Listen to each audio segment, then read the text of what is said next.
Hello from a crisp, cold day at the edge of a swampland. I hope that you have access to the blessing of curiosity this week. And I hope this for you and your neighbors and strangers here and around the globe.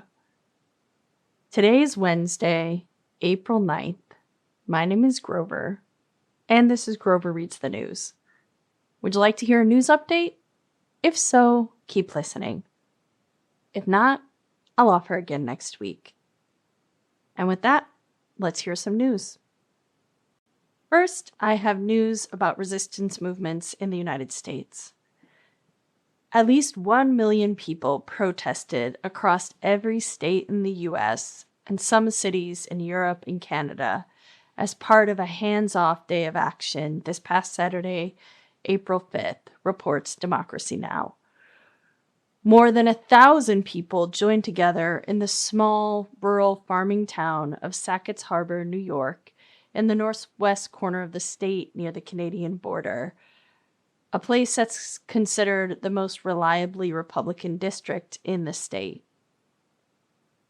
These community members came together to protest the arrest and transfer to a Texas detention facility of a local mother and her 3 children who are part of a local public school district. Before the rally, organizers were worried about counter-protesters who threatened to come to the protest and disrupt. Though very few showed up, one counter-protester did come and kept shouting over the speakers.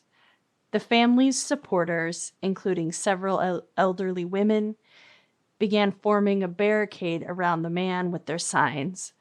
And then the gentleman yelled out, "I'm surrounded by fascists," and the entire rally burst into laughter, said the Sackett's Harbor School's principal. "I get goosebumps thinking about it," she added. "There's nothing like laughing in the face of hatred."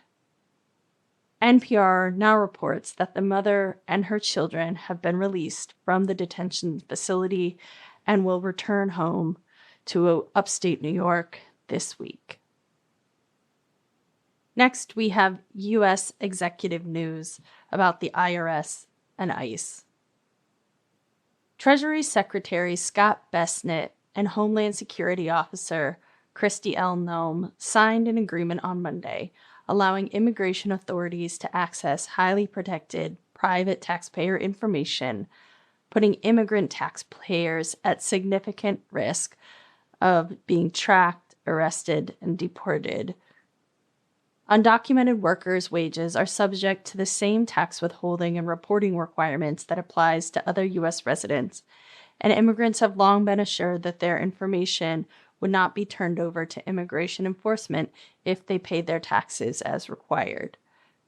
The acting head of the IRS, Melody Krause, is a longtime IRS employee. She is slated to resign after she was cut out of these discussions and decision-making. Immigration authorities have also canceled the visa of hundreds of students enrolled in universities across the U.S., sometimes without notifying the students or the schools. Some of the schools report that they are learning that their students' visas have been canceled only when searching the Federal Student Exchange and Visitor Information System.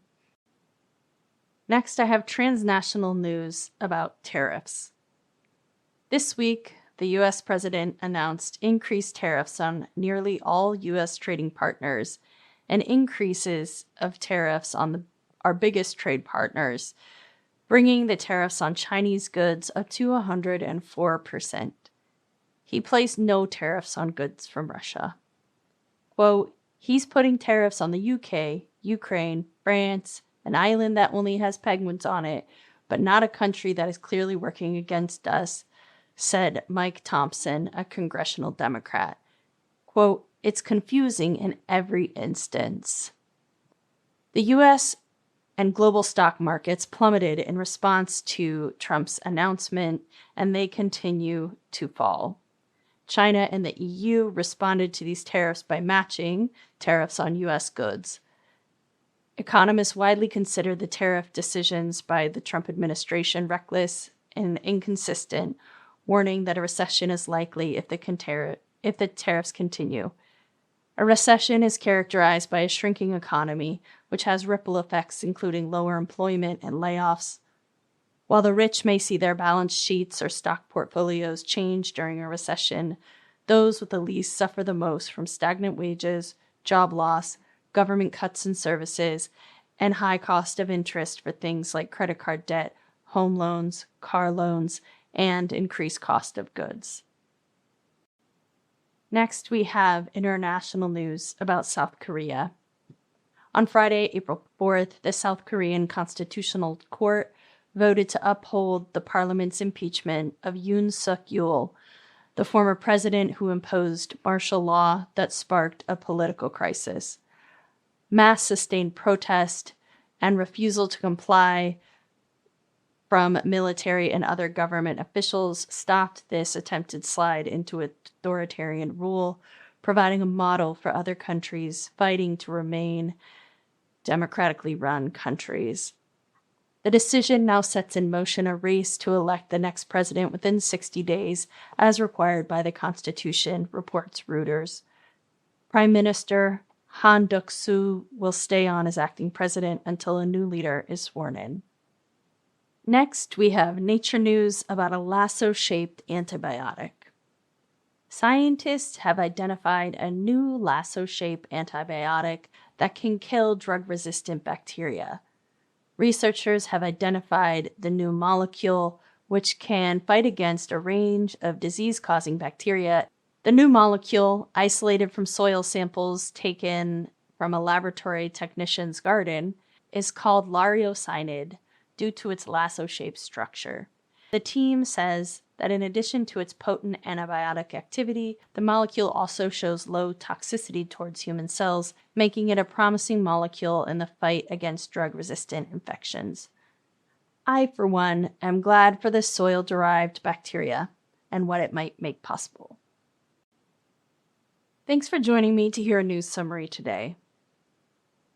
What's happening out in the world is a lot, and things are changing quickly.